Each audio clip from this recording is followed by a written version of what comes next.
Welcome back for the final talk of the day. You already made it to 3 days of the course. And just I'll give you an explanation at the end after Professor Liu's talk. So tomorrow there will be parallel sessions, so you can choose between hardware or more general applications. So the last lecture of the day is Professor Yunwen Liu from COSIC, and she will talk on privacy technologies. Thank you. Okay, hello. Thank you all for staying for the last talk of today. I know it's very warm today and it's a long day.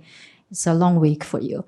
So the topic of this talk is about privacy technologies. This is an introduction to privacy technologies. So I will talk about what is privacy and how is privacy enhanced or preserved, protected in nowadays. So I will start with this question. What is privacy? I believe that everyone here will have your own understanding about what is privacy and what privacy means to you, and this is very natural. And I know that from this COSIC course, if you followed some of the previous talks, you will already notice that there are lots of cybersecurity issues, attacks, where let's say a hacker might break into a database and store users' personal information. And here I just give some examples that I find interesting. You can see that those personal information can cover a large range of data, like your identity number, your name, your gender, or what or where you live, and what career you are doing, and your financial states. Basically about everything about you. And let's step back for a moment, saying that suppose those data will not be leaked. The hackers are not powerful enough to attack a database where your personal data be safe.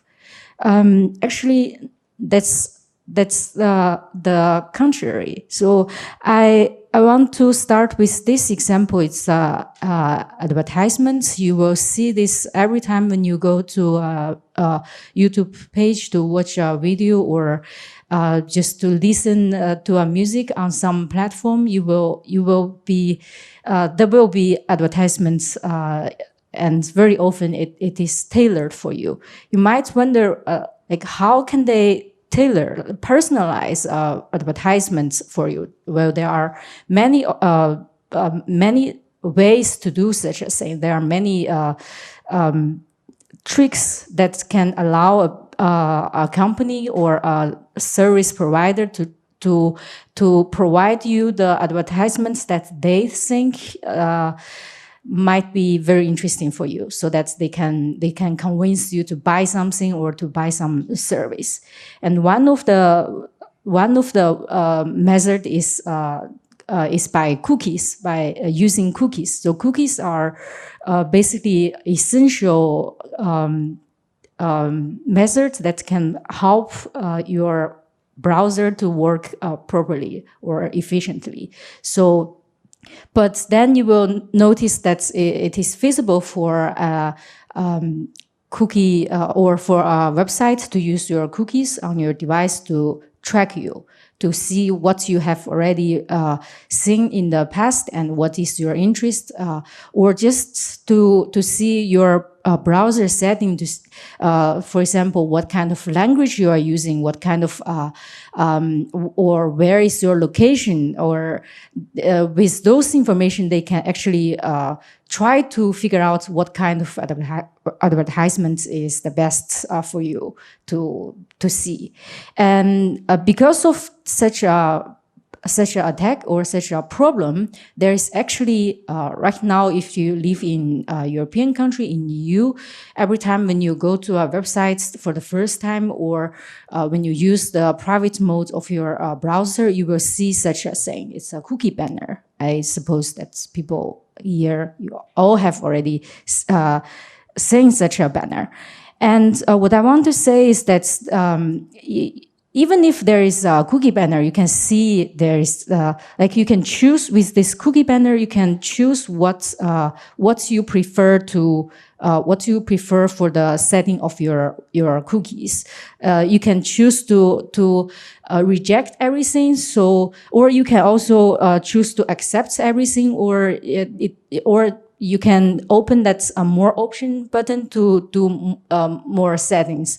But I want to say that even if you choose reject everything, if you go through their documents, you will see that they still track you. They still collect information. This reject everything will be like with some additional conditions saying that we will still collect some information from you with the cookies. And on the right side, I took these screenshots. I choose this because this is quite ironic to me. I feel it's very ironic, actually. So this is from the news prize, the Pulitzer Prize websites, where they their aim is to protect the news freedom, the freedom of speech. So this here you can see that the cookie banner is a very terrible design because they only give you "I agree" option. There is even no more option or anything. So I find it's quite bizarre that this should be websites that protects or organization that protects your privacy. And this article, if you look into it, it actually talks about surveillance, about how people can provide, how people's privacy is violated. But then in the end, you see that the cookie banner is very strange. So yeah, you can say that it's okay for me to watch some advertisements. I am quite fond of those advertisements. They can be quite fine. Then I have some other examples to convince you that this is more than you think. For example, when you use your phone now, like if you type anything with your keyboard, you will see that your keyboard will automatically predict what is the next word that you are going to type. This, no matter you are using an Android phone or an iPhone, they all have such a feature. And sometimes they can also predict what kind of emoji you want to use next. So you might wonder, is it really reading all the things that I'm typing on my phone? Is it reading all the chat histories of between me and my friends? It feels a bit creepy. And if you are a TikTok user, or if you use any of the popular social media or streaming platforms, you will notice that because you will definitely have an account on that platform, and then they will have the ability to actually provide you what you want to see on this app. So there is already a study showing that some TikTok users they might see misleading information during an election. And this actually reminds me of the events with this so-called Cambridge Analytics, where they actually use data from Facebook, from Meta, to try to analyze their users, profile them, and try to convince them into a certain choice or preference during an election. So this is something that actually happened and is still happening right now, just maybe in a larger scale or more hidden that we cannot see it. Shouldn't we call it like organized misinformation or like organized maybe propaganda? Because maybe one party is using social media for like influencing the election, or if we see it on a larger scale, this thing is happening like everywhere in every country. Like one party is like using social media, other platform, even mainstream media to like influence the election. Like for example, party A is being really popular, party B is not being really popular, just by showing people again and again. Yes, this is one type of information, and what I'm thinking about is information such as, say, you are minority ethnic minority. You are from such a group, and you are, for instance, you are, let's say, a female, and then they will try to give you certain information that they think will affect your decision specifically because of the knowledge that they have about you. So that's the type of information. Yeah. Okay. And when we talk about privacy, of course, we cannot really ignore the elephant in the room. This is the surveillance and censorship.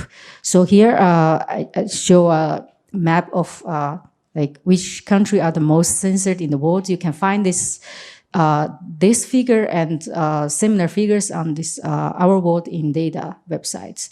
And I want to say that even if you are from a country where the map says you are green, you are not completely safe from privacy violation or from censorship, surveillance. On the right side, I show this. It's an example from last year where TV host or talk show hosts or performancer, he got censored because he said something that people or the authority didn't like.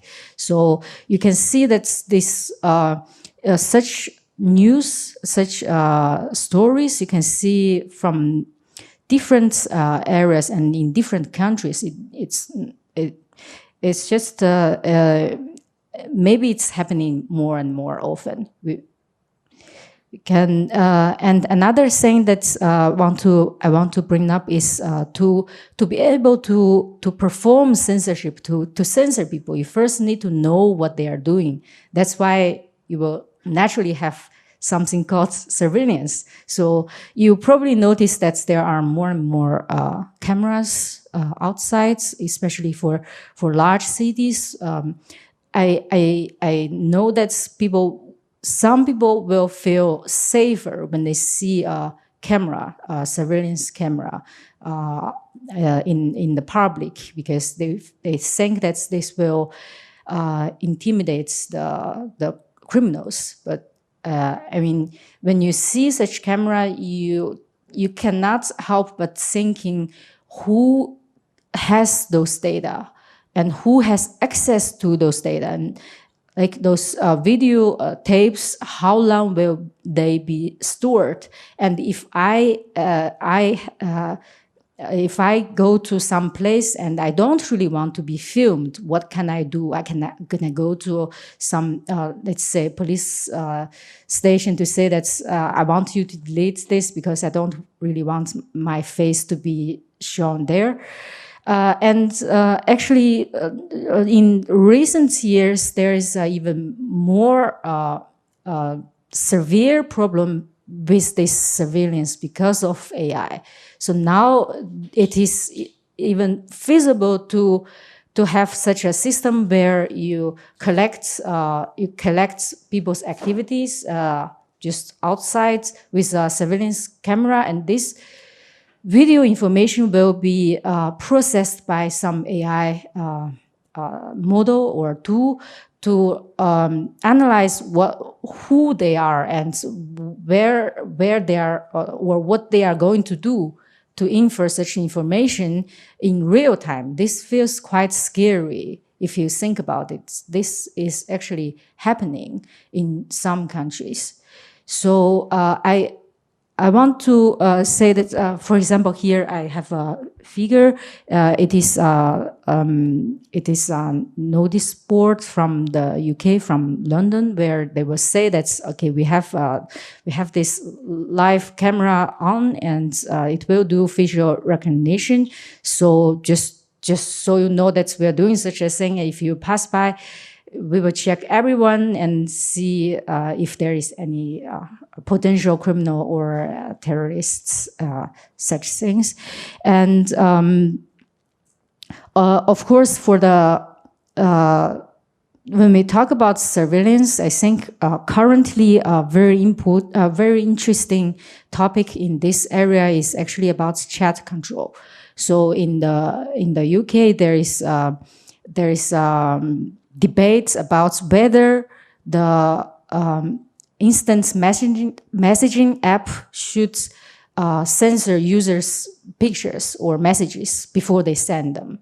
So the authority tries to ask such apps like Signal to scan what a user wants to send, like a picture, and see if this picture is illegal or it contains illegal contents. And then if there is such a case, they will forbid such a sending, and then they should report to the authority if such a thing happens. But I recommend you to have a look at this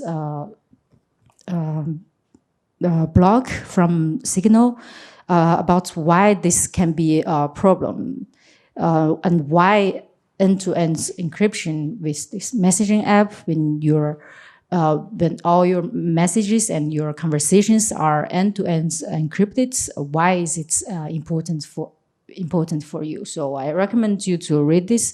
If you live in EU, you will find that this is also relevant to you, because not so long ago there was a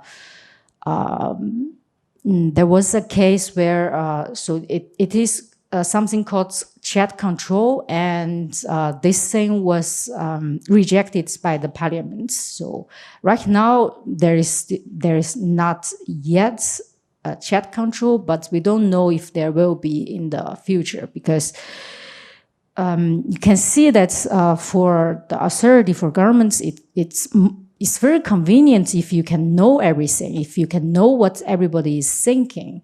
And something I find it's I call it arrogant illusion of human beings, is that you feel that if you know everything, you can control everybody, you can control everything, and you can prevent crimes. But that's often, and repeatedly you see this in the history, that's actually you cannot do such a thing. But maybe this might change very soon because of AI, because of the large language models. Right now, I believe that's the problem with such large language models with AI, is that people are more actively sharing what they think and what they are interested in, and or about their personal data, about their medical condition, or about their financial decisions. A lot of things they will directly give it to large language model, give it to our AI chatbots. And this is for sure, it's, yeah. Oh, okay, yes. So this is for sure a problem for your privacy, as here I show an example where those chat histories from Grok, this is AI chatbot from Twitter, they somehow the chat history is linked or leaked to the open network internet, so that's other people can actually search on Google and find out that, oh, I can see some other people's chat history. So this happens and they patched it, but there's no guarantee that it will not happen again. Can you? I think the intention for what the government at least pretend what they want to do is not so bad.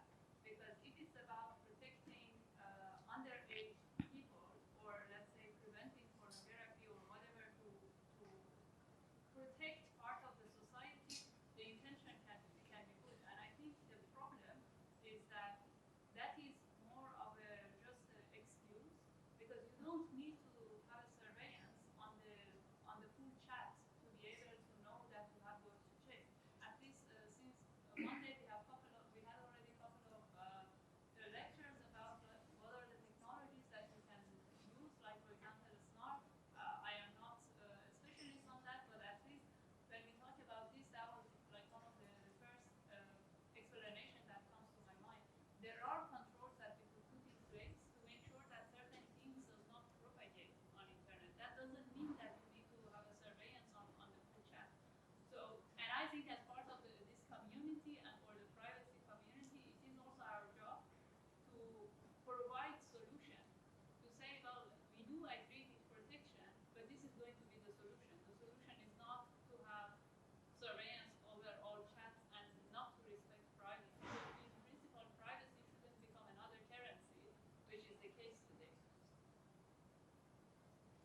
Okay, I think you have a good point on this matter, and yeah, it's I didn't mean to say that we there should be no chat control. So this is not a black and white problem, but what I think here is what I think here is that you cannot really prevent criminals to have better technology. If there is such a technology, they can use it. You cannot really prevent that. So what I think would work is to let more ordinary people to have more powerful tools so that they know they can protect themselves with certain tools.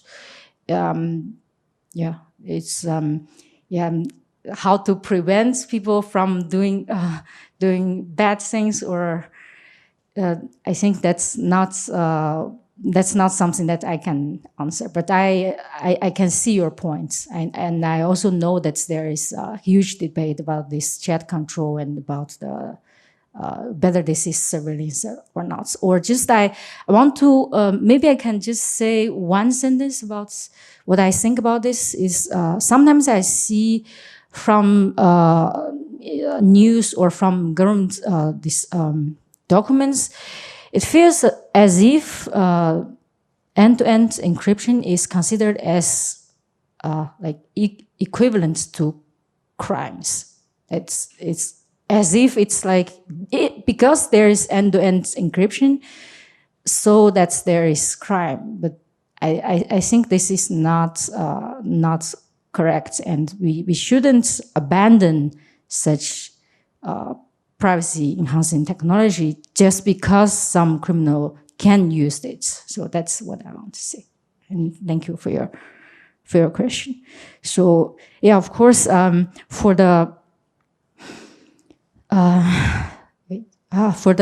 threats of AI, of the large language models, I believe that many of you know about this case already. It's the Anthropy, and they claim that they don't want Authority or American government to use their AI model for massive surveillance, domestic surveillance, and this is technically feasible currently, and that's just I mean, it's just a choice of you will do it or not. So that's what this is what I want to say about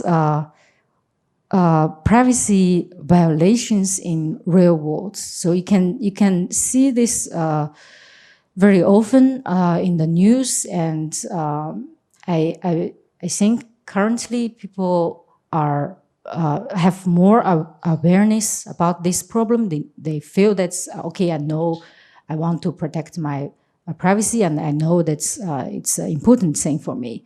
But again, what is privacy? I still didn't say anything about this. What exactly is privacy?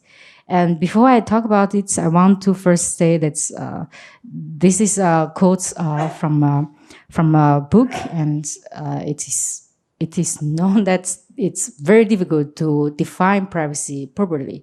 This is because such a concept is highly related to a person. It's subjective, and it is related to the society, to the culture, and to the legal aspects.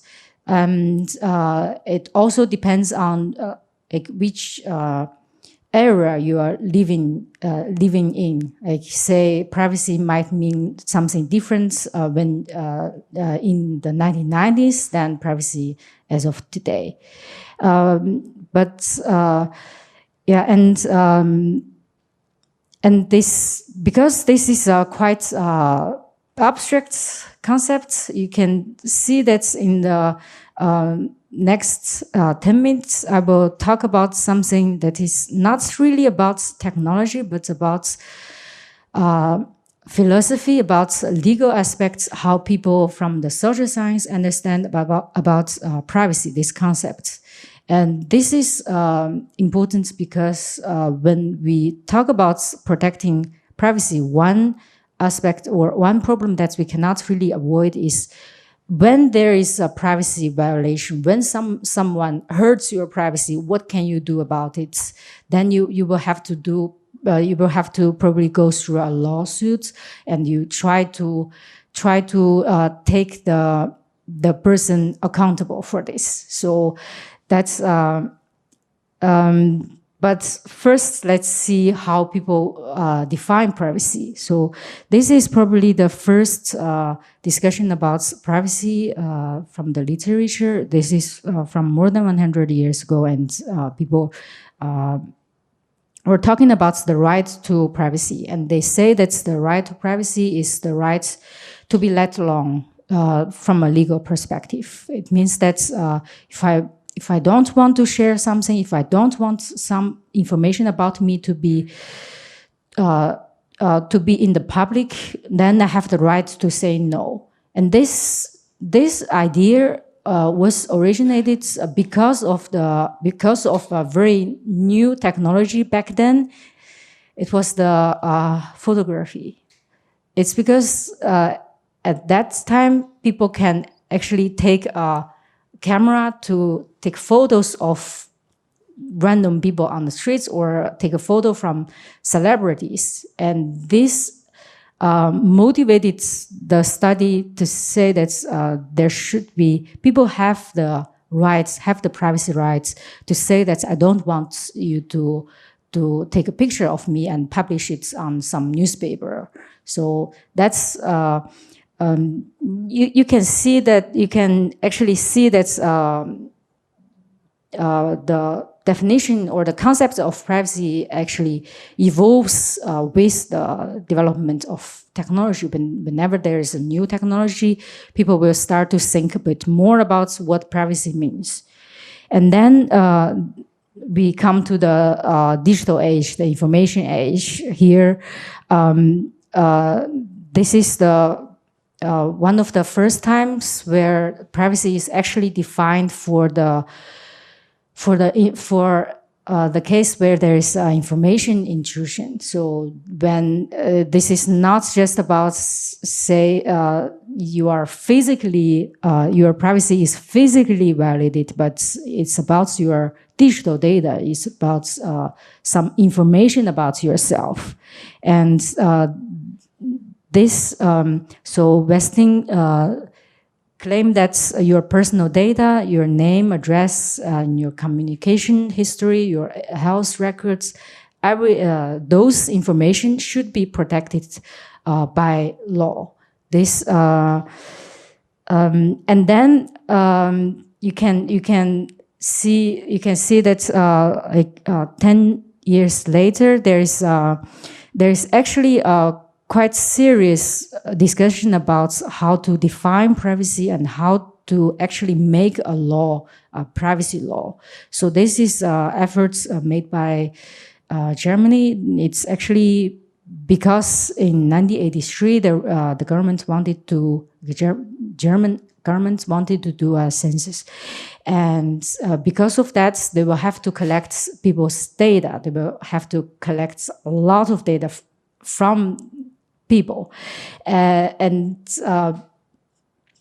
based on this event, there were debates and there were cases on the courts, and in the end, they decided to say that privacy is actually a constitutional right. So it's a basic right that everyone should have. And even in such a case where we are going to do a census to find out how many people and like what is the age distribution of people here in this country, we should have some way to protect people's privacy. And this discussion actually, it has a huge impact on the later this Federal Data Protection Act from Germany, and again more a lot later for the GDPR. We will talk about GDPR in a minute. And privacy is also discussed from social and or from a philosophy point of view. So here the researchers try to argue that when you want to define privacy, you should think about the flow of personal information, how such information goes from one point to another point, and if such information flow should be allowed, and this will this will allow you to model like who gathers your information, who can store it, and how will it be processed or to be deleted in the future. And actually, based on this, there is a quite famous theory called contextuality integrity. This is from 2004, and where privacy is defined as appropriate flow of information. This appropriate flow of information means that first you will have a information flow, and then you should, based on the context on the specific case, to say what kind of information flow is appropriate. For example, when let's say you send a picture of yourself in a group chat. This group chat contains your close friends, and then you will think about a case where probably your one of the members in this group chats, they might take your photo and say post it on their own social media or just send it to some other group chats. Then this will make you think, oh, okay, whether do I really want my picture to be sent to another group chat? Because I sent my picture in one group chat doesn't mean that I want to share it to all people. It should be private in some way. And and this concept of privacy also mentioned that like the idea or how people see privacy is actually based on the cultural or ethical aspects of a society. So in some society, it is okay if you do something, people will not think that this is a violation of my privacy, but in some other society, they might think this is not acceptable. So it depends. And in 2006, there's this Solov's theory about privacy, where it talks about how information is collected, how it should be processed, and in what kind of cases we can say that there is this is a violation of privacy. I put this here. This is because it's very. This will have some impacts on the discussion of the privacy law, like in GDPR, how we are going to define what kind of privacy we are going to protect. And another very interesting information about this privacy debates is this surveillance capitalism. It says something I find quite interesting. It says that if you are not paying for a certain service, it means that you are the objects to be sold. So this. In this book, it argues that when you use all those free products, like you use Google search or you use social media, you are probably not even the products that they are selling, the big tech companies are selling, but you are actually the raw materials to be made. Your information is the raw materials to be made into products that are sold in public. So Last, there is a book about privacy's power, and this is a book from a philosopher's perspective. So it talks about how privacy empowers you, and how the loss of privacy can deprive you from something that you should own. I think one point that this book mentions, very interesting point, is this. So crisis like 9/11 and this pandemic, say you can think of COVID, can lead to increased surveillance and data collection. And I actually want to mention that although it's already several years ago, but when there was a pandemic, many countries in Europe developed their own this COVID alert or certain app that can notify you that you have been close to a patient, say, and you should stay at home if for a few days. Don't go to work.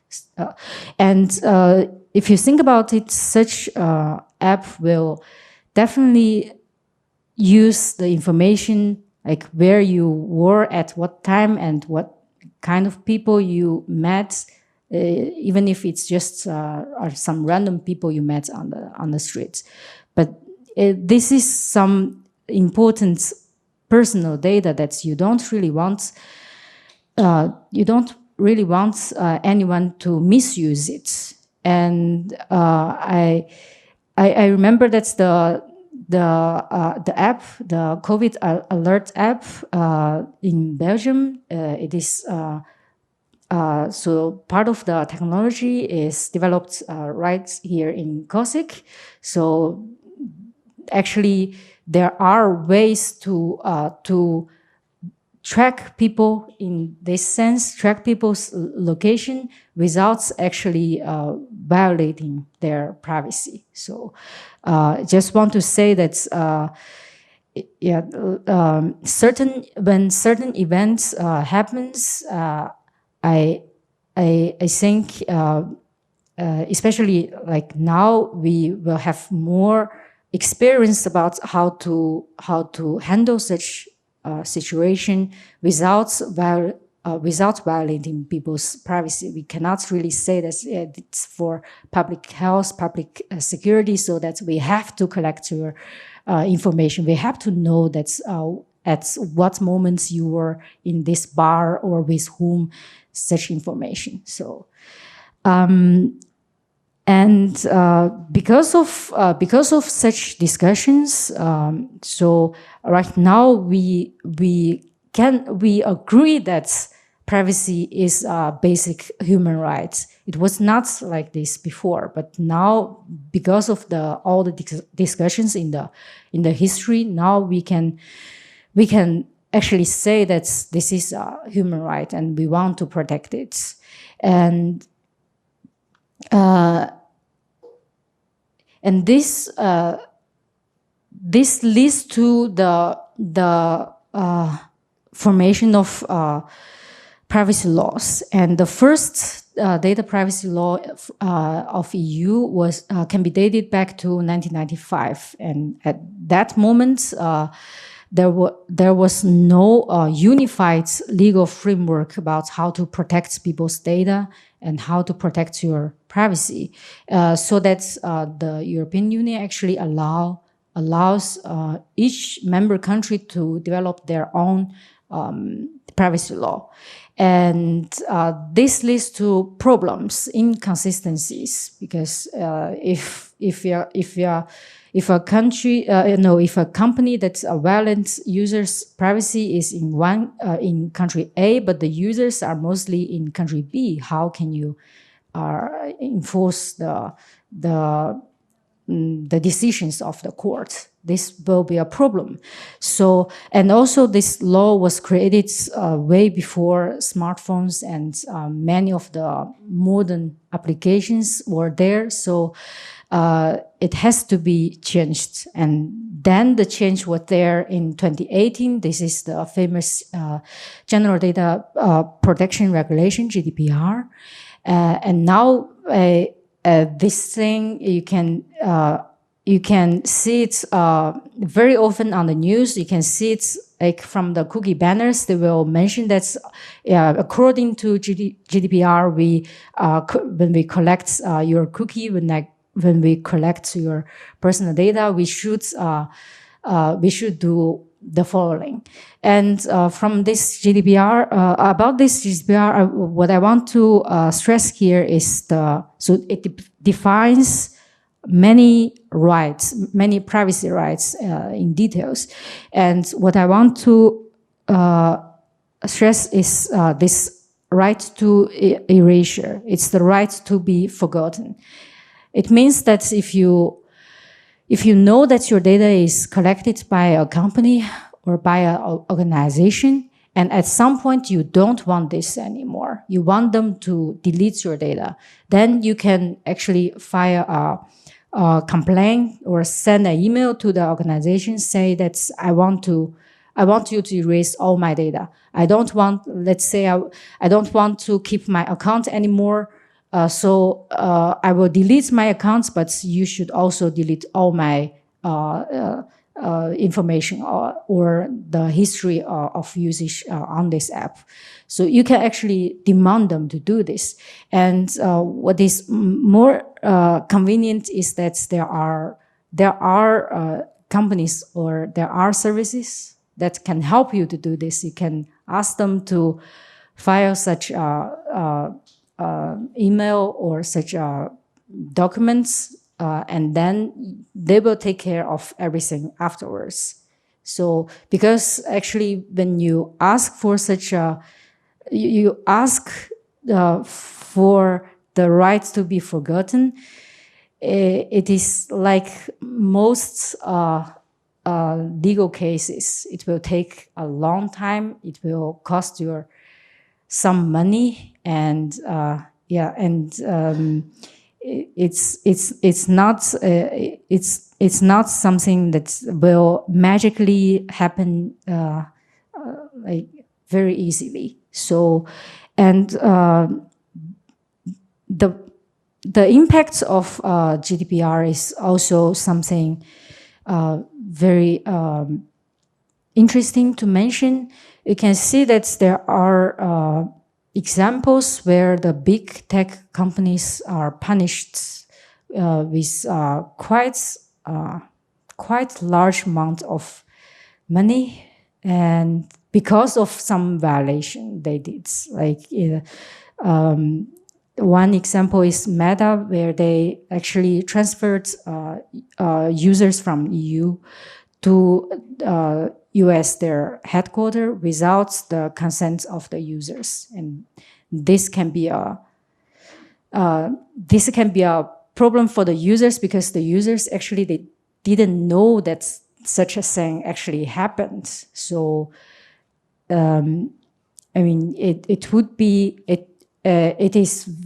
is quite convenient that there is such an example, so that we hope other companies will try to think twice if they do such a thing in the future. So as a user, we don't have to worry every day or every minute saying that, oh, I use this service, I use this app, where they transfer my data to some country that I don't want my data to be at. So now I hope that we have some idea about what is privacy. We still have some time to talk about what is privacy technology. That is the core of our discussion today. So about privacy technology, of course, there's privacy and technology, but I will skip the discussion about this part. I will go straight into what kind of technology you can use to protect your privacy. And this is this is actually called privacy enhancing technologies or privacy preserving technologies. And they include tools and methods that can help help application or a protocol to protect personal data, and this will involve many different research areas or very many different fields, say cryptography and anonymous communication, differential privacy, federated learning, and etc. I will try to mention some of them very briefly. I believe that you have already seen many of such topics during this COSIC course. For example, this morning there's computing on encrypted data. I remember. So, yeah, that's one of the privacy enhancing technologies that you can use today. So I will start with example. So the example here is that suppose that you are a hospital and you will collect users' data because your patients will come to visit doctors, and you will have to document all those. And maybe you will also have some patients from online.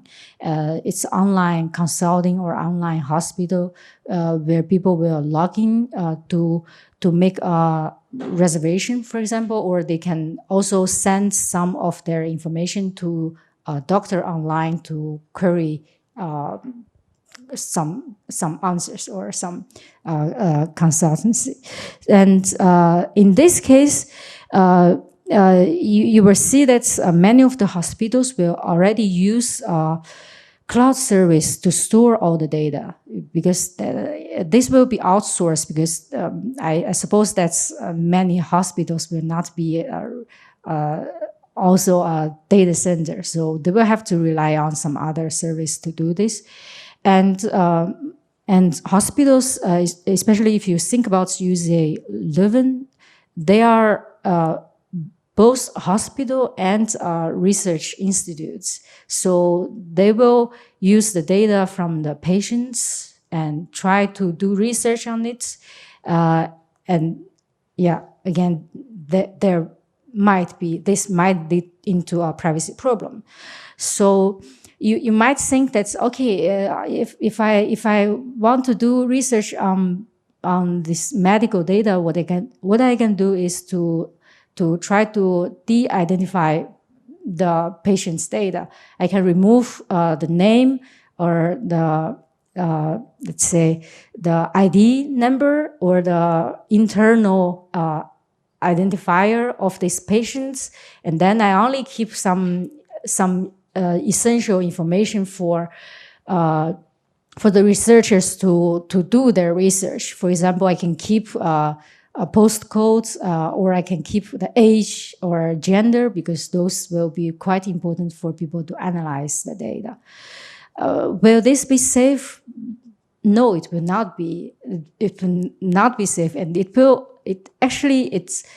caused problem in the past. Like this case here, it's a 1997 case where medical data was de-identified and released to the public, to the researchers, so that they can do research. And there is a person called Natania Svini. She was then a master student in a university, and she found out that with those information only, like postcodes, age, or date of birth, or gender, she can already deduce quite a lot of information. For example, she re-identified the governor of Massachusetts at the time. So she can find out which medical records correspond to whom. So this is a very popular example about like privacy attack, let's say. And you can see that this problem will be even more problematic because for a smaller population. For example, in Belgium, there are fewer people, and it means that giving such information, even if it didn't show the name or the identity number, it is still feasible to find out a small set of people who satisfy the condition. So, and if you look at this figure again, the problem, the privacy leakage or the privacy attacks can come from multiple factors in this system. So it can be a malicious person in the hospital, a malicious personnel, or it can be the data center. There might be a leakage. There might be people who shouldn't have access to certain data, but they did. And there can be a malicious researcher, malicious data analysis company who try to take advantage of the data sets. And it's also possible that some user tries to sabotage the system, try to find out what is happening there. And lastly, there is these adversaries who can listen to the network, who can, for example, it's internet service provider who can try to figure out who visited the hospital at what time. And for the last case, for this network level adversary, when they can actually observe, they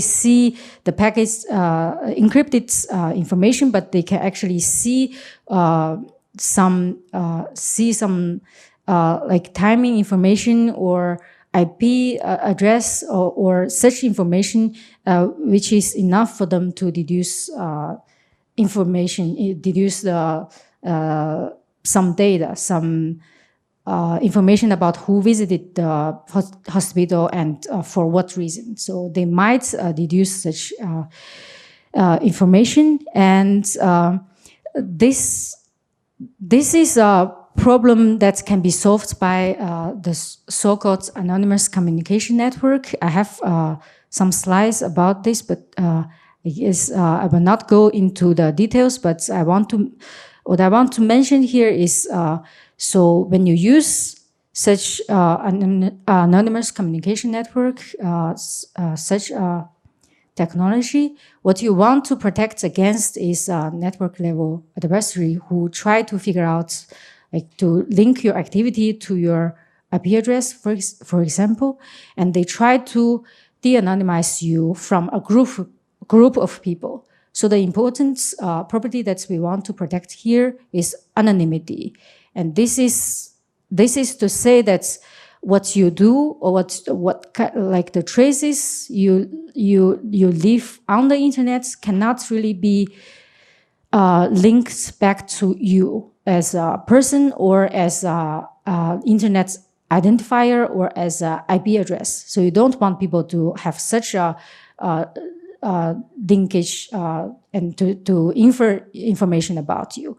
And important concept here is the anonymity set. It means that usually when we talk about you being anonymous online, or it means that you are quite well blended into a group of people, so that an adversary can see that, okay, this activity comes from a group of 10,000 people, but they don't know who exactly. So this 10,000 people will be your anonymity set. And very often you hear about the concept about pseudonymity. And of course, if you only have pseudonymity, it doesn't mean that you are anonymous online. Let's say you can think about your Twitter handle, you can think about your Bitcoin address. It doesn't mean that you are fully anonymous. And to protect your anonymity online, there are two main methods that are being used nowadays. One is onion routing, and the other one is mixed net. And the basic idea of such anonymous communication network is to use a instead of you directly talking to a server or talking to a service, there will be intermediate nodes that try to relay your communication, and each step of that communication will be encrypted, so that it will be very difficult for the endpoints, for the other side or the receiver to figure out who actually sends the information. So, and if you are if you want to know more about this, you can check the link here. It's a mixnet that is already commercialized. You can use this service. You can use the VPN to protect your online privacy if you want. And of course, there is another aspects of the protection, which is the data protection. So this is not about the network communication or network flow, but about the specific data that you put online, you put on a database. So you want to protect such information. This is also feasible with a differential privacy. So the basic idea here is that instead of storing the data exactly as it is in your database, what you can do is that you can add noise into the data. Because if you want to say, if you are going to give the data sets away to a researcher or to a company to analyze the data, with certain noise, you can hide important information about people. You can keep them anonymized, but still the noise is not large enough to sabotage your research. And this has been used in a large scale already in the 2020 US Census. So I will not go into this detail, but just saying that it's feasible to do this task with differential privacy. You need to tweak the parameters to ensure that you can still get some information from it. You can still get useful information about it, but without leaking users or people's actual data. And here is a link to the documentation of this US Census. You can check how this differential privacy was used in reality. And actually, they mentioned that in the documents, they mentioned that they found out this 2020 census was not perfect. For example, for minority group, for some, let's say, some of the choices might make your data analysis inaccurate enough that it's not satisfying. So for the next census in 2030, they will use better, they will improve their methods, they will try to make this even better. So there are aspects that can be considered for this. And yeah, I will skip this. And for the last minutes, I want to mention this privacy by advanced cryptography. Of course, cryptography, encryption, signatures, they have already been used in privacy protecting for years. But right now, what is exciting is that using advanced cryptography, by advanced cryptography, I mean those protocols, but not limited to those protocols, where you can actually build privacy preserving, privacy enhancing protocols applications by design. This is the idea of privacy by design, which means that when we design the protocol, when we design the system, we already think about how to protect people's privacy without, let's say, we don't really want to patch the system afterwards, like after something bad happens. So there is a page from NIST about privacy enhancing cryptography. If you are interested in this topic, in computing on encrypted data or in zero knowledge proofs, you can check this page for more information. So to wrap up, in this talk, we talk about why privacy matters, and it actually matters even if you feel that you have nothing to hide. This is an argument that people often use to say that I don't care about privacy, but actually maybe you care, just you don't know. And we talk about the how the privacy laws were developed, especially GDPR. What does it say? And privacy enhancing technologies right now, they are practical, they are deployable in large scale, and they are actually increasingly widespread. So you can, if you are a privacy engineer, you can consider to use those in your system, in your company, and try to protect your users better. And lastly, this advanced cryptography, they can support privacy by design. And this idea is actually quite interesting, but we don't have time to cover it. But I recommend you to have a look at privacy by design, this idea, to see how applications are built right now just to provide better privacy to users, like in the background where users don't really know about it. So thank you for your time.